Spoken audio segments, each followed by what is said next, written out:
ಸ್ನೇಹಿತರೆ, ರಾಜ್ಯದ ಮುಖ್ಯಮಂತ್ರಿ ಆಗ್ಬೇಕನ್ನುವ ಕನಸನ್ನ ಹೊತ್ತಿದ್ದಂತಹ ಡಿ ಕೆ ಶಿವಕುಮಾರ್ ಇತ್ತೀಚೆಗೆ ಸಂಪೂರ್ಣ ಸೈಲೆಂಟ್ ಆಗಿದ್ದಾರೆ. ನಿಜಕ್ಕೂ ಕೂಡ ಡಿ ಕೆ ಶಿವಕುಮಾರ್ ಅಭಿಮಾನಿಗಳು ಹಾಗೂ ಕರ್ನಾಟಕದ ಜನತೆಗೆ ಡಿ ಕೆ ಶಿವಕುಮಾರ್ ಯಾಕೆ ಈ ರೀತಿ ಸೈಲೆಂಟ್ ಆಗಿದ್ದಾರೆ ಅನ್ನೋ ಪ್ರಶ್ನೆ ಅಂತೂ ಕಾಡ್ತಾ ಇದೆ.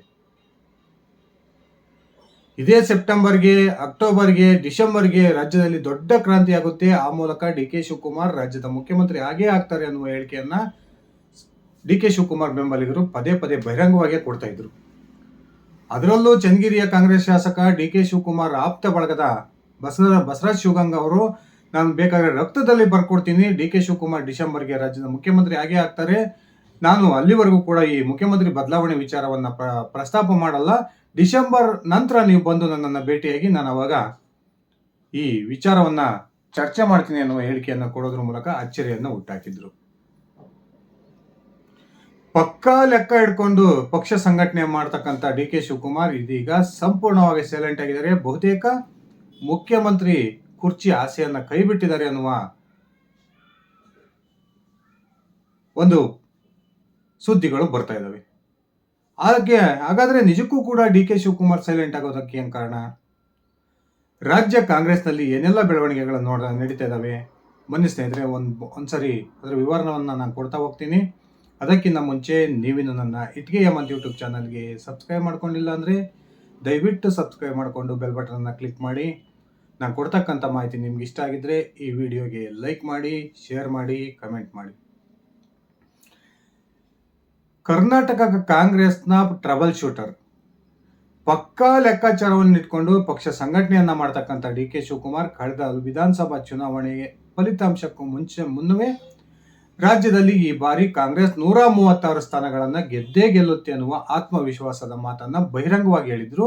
ಕೊನೆಗೆ ರಿಸಲ್ಟ್ ಬಂದಂತ ಸಂದರ್ಭದಲ್ಲೂ ಕೂಡ ಕಾಂಗ್ರೆಸ್ ಡಿ ಕೆ ಶಿವಕುಮಾರ್ ಹೇಳಿದಂತ ಪ್ರಕಾರವೇ 136 ಸೀಟ್ಗಳನ್ನ ಗೆದ್ದಿತ್ತು. ಆಗ ನಿಜಕ್ಕೂ ಕೂಡ ಡಿ ಕೆ ಶಿವಕುಮಾರ್ ಈ ರೀತಿಯ ಪಕ್ಕಾ ಲೆಕ್ಕ ಯಾಕೆ ಕೊಟ್ರು ಅನ್ನುವ ಪ್ರಶ್ನೆಗಳು ಅಚ್ಚರಿಗೆ ಕಾರಣ ಆಗಿದ್ವು. ಅದಾದ ನಂತರ ಮುಖ್ಯಮಂತ್ರಿ ಕುರ್ಚಿಗೆ ಸಂಬಂಧಪಟ್ಟಂತೆ ಜಟಾಪಟಿ ನಡೀತು. ಕೊನೆಗೆ ಹೈಕಮಾಂಡ್ ಅನಿವಾರ್ಯವಾಗಿ ಈ ಇಬ್ಬರು ನಾಯಕರ ನಡುವೆ ಒಂದು ಸಂಧಾನವನ್ನು ಏರ್ಪಡಿಸಿ ಸಿದ್ದರಾಮಯ್ಯನವರನ್ನ ಮುಖ್ಯಮಂತ್ರಿ ಮಾಡಿತು. ಸಿದ್ದರಾಮಯ್ಯ ಸರ್ಕಾರಕ್ಕೆ 2 ವರ್ಷದ ಅವಧಿ ತುಂಬುವ ಸಮಯಕ್ಕೆ ಡಿ ಕೆ ಬಣದ ಒಬ್ಬೊಬ್ಬ ಶಾಸಕ ಬಹಿರಂಗ ಹೇಳಿಕೆಯನ್ನು ಕೊಡೋದಕ್ಕೆ ಸ್ಟಾರ್ಟ್ ಮಾಡಿದ್ರು. ಆ ಮೂಲಕ ಈ 30 ತಿಂಗಳ ನಂತರ ಸಿದ್ದರಾಮಯ್ಯ ಮುಖ್ಯಮಂತ್ರಿ ಕುರ್ಚಿಯಿಂದ ಕೆಳಗಿಳಿತಾರೆ, ಡಿ ಕೆ ಶಿವಕುಮಾರ್ ರಾಜ್ಯದ ಮುಖ್ಯಮಂತ್ರಿ ಆಗ್ತಾರೆ ಅನ್ನುವ ಬಹಿರಂಗ ಹೇಳಿಕೆಗಳನ್ನ ಕೊಡ್ತಾ ಇದ್ರು. ಇದಕ್ಕೆ ತಕ್ಕನಾದ ಕೌಂಟರ್ ಅನ್ನು ಕೂಡ ಸಿದ್ದರಾಮಯ್ಯ ಬಣ ಬಹಿರಂಗವಾಗಿ ಕೊಡ್ತು. ಆ ಮೂಲಕ ಡಿ ಕೆ ಶಿವಕುಮಾರ್ ಯಾವುದೇ ಕಾರಣಕ್ಕೂ ಅಧಿಕಾರ ಹಂಚಿಕೆಯ ಪ್ರಶ್ನೆ ಇಲ್ಲ, ಡಿ ಕೆ ಶಿವಕುಮಾರ್ ಮುಖ್ಯಮಂತ್ರಿ ಆಗೋಲ್ಲ ಅನ್ನುವ ಒಂದು ವಿಚಾರವನ್ನ ಸಿದ್ದರಾಮಯ್ಯ ಬಣದ ಪ್ರಮುಖ ನಾಯಕರು ಹೇಳ್ತಾ ಬಂದರು. ಅದರಲ್ಲೂ ಕೂಡ ಇತ್ತೀಚೆಗೆ ಸಂಪುಟದಿಂದ ವಜಾಗೊಂಡಂತಹ ಸಿದ್ದು ಬಳಗದ ಅತ್ಯಾಪ್ತ ನಾಯಕರಾಗಿದ್ದಂತಹ ಕೆ ಎನ್ ರಾಜಣ್ಣ ಒಂದು ಮಾತನ್ನ ಬಹಿರಂಗವಾಗಿ ಹೇಳಿದ್ರು.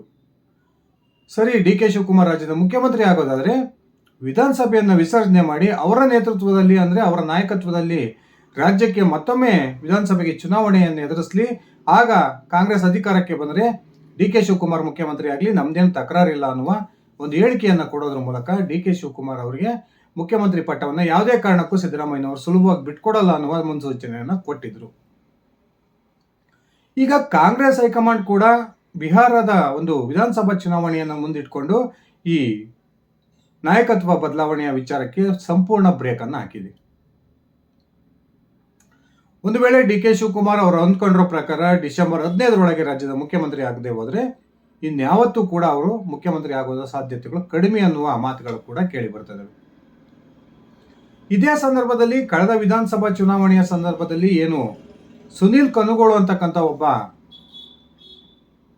ರಾಜಕೀಯ ವಿಶ್ಲೇಷಕನನ್ನ, ರಾಜಕೀಯ ಒಬ್ಬ ಏನು ಸ್ಟ್ರಾಟರ್ಜಿ ಮಾಡ್ತಕ್ಕಂಥ ಒಬ್ಬ ವ್ಯಕ್ತಿಯನ್ನು ನಂಬಿಕೊಂಡು ಪ್ರತಿಯೊಂದು ಹಂತದಲ್ಲೂ ಕೂಡ ಆ ಸುನೀಲ್ ಕನುಗೋಳು ಅವರ ಆ ಒಂದು ಸಲಹೆಗಳನ್ನು ತೆಗೆದುಕೊಂಡು ಪಕ್ಷ ಸಂಘಟನೆಯನ್ನ ಮಾಡಿದ್ದಂತಹ ಡಿ ಕೆ ಶಿವಕುಮಾರ್ ಈಗ ಅದೇ ಸುನೀಲ್ ಕನುಗೋಳು ಅವರ ಒಂದು ಸಲಹೆ ಮೇರೆಗೆ ಹೈದರಾಬಾದ್ ಸಂಸ್ಥೆಯ ಒಂದು ಖಾಸಗಿ ಸಂಸ್ಥೆಯಿಂದ ರಾಜ್ಯದ ಒಂದು ಮತದಾರರ ಮನದಾಳವನ್ನು ಅರಿತಕ್ಕಂಥ ಪ್ರಯತ್ನಕ್ಕೆ ಕೈ ಹಾಕಿದ್ರು. ಈಗ ಆ ಹೈದರಾಬಾದ್ ಮೂಲದ ಖಾಸಗಿ ಸಂಸ್ಥೆ ಈ ಡಿ ಕೆ ಶಿವಕುಮಾರ್ ಕೈಗೆ ತಮ್ಮ ಸಮೀಕ್ಷೆಯ ವರದಿಯನ್ನು ಕೊಟ್ಟಿದೆ.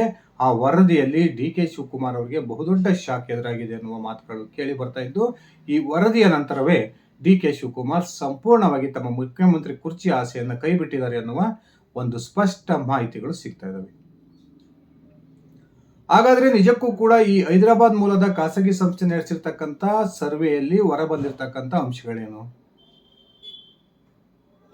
ಸ್ನೇಹಿತರೆ, ಎಲ್ಲರಿಗೂ ಗೊತ್ತಿರೋ ಪ್ರಕಾರ ಒಂದು ವೇಳೆ ಕಾಂಗ್ರೆಸ್ ಹೈಕಮಾಂಡ್ ಒಂದು ಕಟ್ಟುನಿಟ್ಟಿನ ಆದೇಶವನ್ನ ಮಾಡಿ ಡಿ ಕೆ ಶಿವಕುಮಾರ್ ಅವರಿಗೆ ಅಧಿಕಾರವನ್ನ ಬಿಟ್ಟುಕೊಡ್ಲೇಬೇಕು ಅನ್ನುವ ಒಂದು ನಿರ್ದೇಶನವನ್ನ ಸಿದ್ದರಾಮಯ್ಯನವರಿಗೆ ತಲುಪಿಸಿದ್ರೆ, ಸಿದ್ದರಾಮಯ್ಯನವರು ಈಗಿರೋ ಮಾಹಿತಿಯ ಪ್ರಕಾರ ಹೈಕಮಾಂಡ್ನ ವಿರುದ್ಧ ಚಕಾರವನ್ನು ಎತ್ತಲ್ಲ,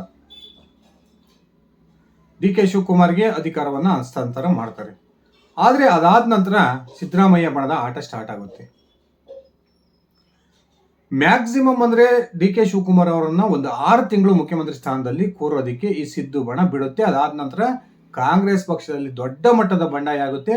ಆ ಮೂಲಕ ಸರ್ಕಾರ ಪತನ ಆಗೋದು ಶತಸಿದ್ಧ ಅನ್ನುವ ಒಂದು ಮಾಹಿತಿಗಳು ಸಿಗ್ತಾ ಇದ್ದಾವೆ. ಒಂದು ವೇಳೆ ತಾನು ಸಿದ್ದರಾಮಯ್ಯನವರನ್ನ ಕೆಳಗಿಳಿಸಿ ರಾಜ್ಯದ ಮುಖ್ಯಮಂತ್ರಿಯಾಗಿ ವಿಧಾನಸಭಾ ಚುನಾವಣೆ ಏನಾದರೂ ಎದುರಾದರೆ ಆಗ ರಾಜ್ಯದಲ್ಲಿ ಕಾಂಗ್ರೆಸ್ ಎಷ್ಟು ಸ್ಥಾನಗಳನ್ನು ಗೆಲ್ಲಬಹುದು ಅನ್ನುವ ಒಂದು ಅಂಶವನ್ನು ಇಟ್ಕೊಂಡು ಇದೀಗ ಹೈದರಾಬಾದ್ ಮೂಲದ ಒಂದು ಸುದ್ದಿ ಸಂಸ್ಥೆಯಿಂದ, ಅಂದ್ರೆ ಖಾಸಗಿ ಸಂಸ್ಥೆಯಿಂದ ಡಿ ಕೆ ಶಿವಕುಮಾರ್ ತನ್ನದೇ ಆದಂತಹ ಒಂದು ಸರ್ವೆಯನ್ನು ನಡೆಸೋದಕ್ಕೆ ಹೇಳಿದ್ರು.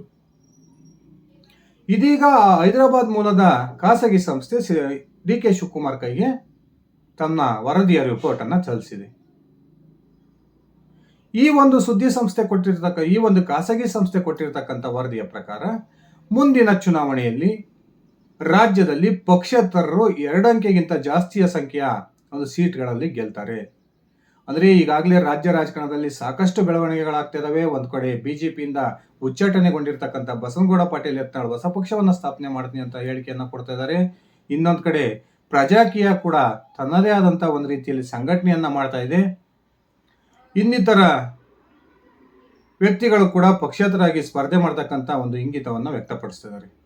ಈ ಸಂದರ್ಭದಲ್ಲಿ ಈ ಕಳೆದ ವಿಧಾನಸಭಾ ಚುನಾವಣೆಯಲ್ಲಿ ಕೇವಲ 4 ಅಂಕೆ ಇದ್ದಂತಹ ಪಕ್ಷೇತರ ಸಂಖ್ಯೆ ಮುಂದಿನ ಚುನಾವಣೆಯಲ್ಲಿ 10ರಿಂದ 20 ಸ್ಥಾನಗಳಲ್ಲಿ ಪಕ್ಷೇತರು ಗೆಲ್ಲಬಹುದು. ಅಂದ್ರೆ ಯತ್ನಾಳ್ ಅವರ ಪಕ್ಷ, ಪ್ರಜಾಕೀಯ, KRS ಈ ರೀತಿಯ ಪಕ್ಷಗಳು ಸೇರಿ 20ಕ್ಕೂ ಹೆಚ್ಚು ಸ್ಥಾನಗಳಲ್ಲಿ ಗೆಲ್ಲಬಹುದು ಅನ್ನುವ ಒಂದು ಅಂಕಿ ಸಂಖ್ಯೆಯನ್ನ ಈ ಹೈದರಾಬಾದ್ ಖಾಸಗಿ ಸಂಸ್ಥೆ ಈ ಡಿ ಕೆ ಶಿವಕುಮಾರ್ ಕಡೆಗೆ ಕೊಟ್ಟಿದೆ.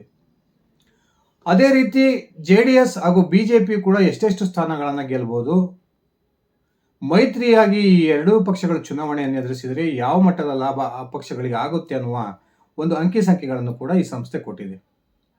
ಅದರ ಪ್ರಕಾರ ಕೇವಲ 18 ಸ್ಥಾನಗಳಿಗೆ ಸೀಮಿತವಾಗಿರ್ತಕ್ಕಂಥ JDS ಮುಂದಿನ ಚುನಾವಣೆಯಲ್ಲಿ 20ರಿಂದ 30 ಸ್ಥಾನಗಳಲ್ಲಿ ಜಯವನ್ನು ಗಳಿಸಬಹುದು.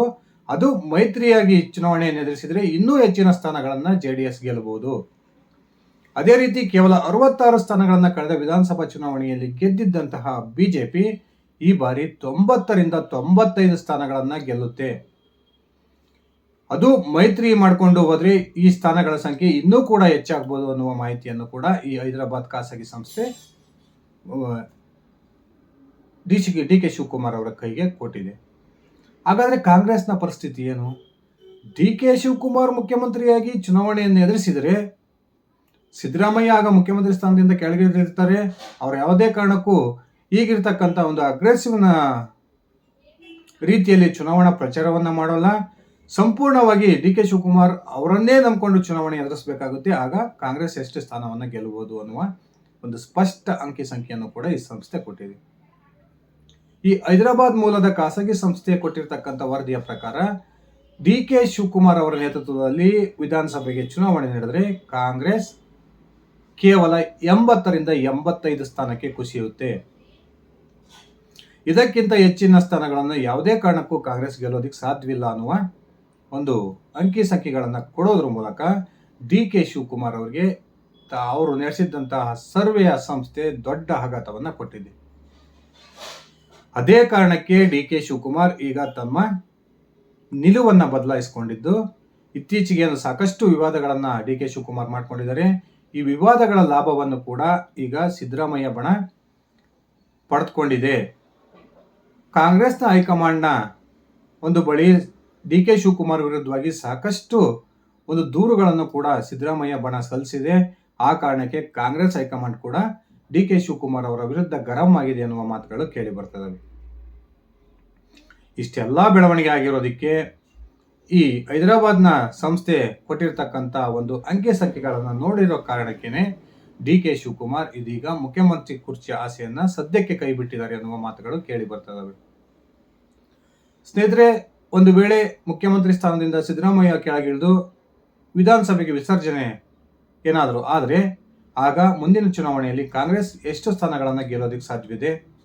ಬಿಜೆಪಿ ಹಾಗೂ ಜೆಡಿಎಸ್ ಮೈತ್ರಿಕೂಟ ಮುಂದಿನ ಚುನಾವಣೆಯಲ್ಲಿ ರಾಜ್ಯದಲ್ಲಿ ಅಧಿಕಾರಕ್ಕೆ ಬರುತ್ತಾ? ನಿಮ್ಮ ವೈಯಕ್ತಿಕ ಅಭಿಪ್ರಾಯವನ್ನು ಕಮೆಂಟ್ ಮಾಡಿ. ಇದಿಷ್ಟಾಗಿತ್ತು ನನ್ನ ಇವತ್ತಿನ ಈ ವಿಡಿಯೋ. ನಾನು ಕೊಟ್ಟಿರ್ತಕ್ಕಂಥ ಮಾಹಿತಿ ನಿಮಗೆ ಇಷ್ಟ ಆಗಿದ್ದರೆ ಈ ವಿಡಿಯೋಗೆ ಲೈಕ್ ಮಾಡಿ, ಶೇರ್ ಮಾಡಿ, ಕಮೆಂಟ್ ಮಾಡಿ. ಧನ್ಯವಾದಗಳು ಸ್ನೇಹಿತರೆ. ಶುಭ ದಿನ.